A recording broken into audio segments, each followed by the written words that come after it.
Police aren't the only ones working hard to identify the mystery child. A team of scientists at Albuquerque's Office of the Medical Investigator is also focused on finding his name. News 13's Kim Bias is here with more. OMI has countless people working this case, from anthropologists and pediatric radiologists to forensic specialists, odontologists, and DNA specialists. They have narrowed down the boy's characteristics, but are still looking for that name. What's being done at this point to try to identify this child?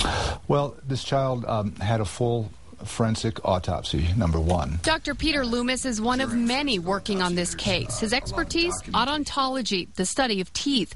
He says when he examined the little boy found at Alvarado Park, the teeth told him a lot. It's very consistent among humans, the development of teeth up through the age of 18.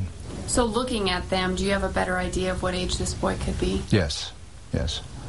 And we do feel that this child is around 4 years old. That is just one tiny piece of the puzzle. The initial autopsy was inconclusive, meaning there were no obvious signs of death. So the next steps. There were full-body radiographs, x-rays taken. Tissue samples were taken for microscopic examination. Also samples were taken for toxicological examination and DNA analysis.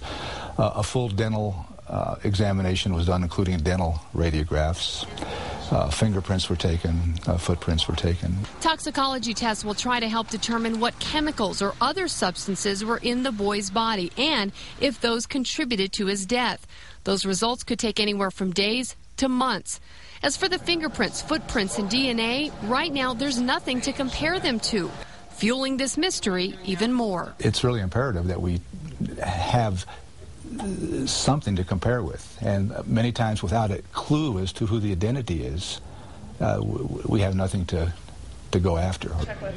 Based on what they found, OMI cannot rule this a homicide right now. The toxicology test will hopefully help them determine that. They say it is also possible that this was an accidental or natural death. Back to you. All right, thank you, Kim. OMI says it's not that unusual for the initial autopsy to be inconclusive, as it was in this case.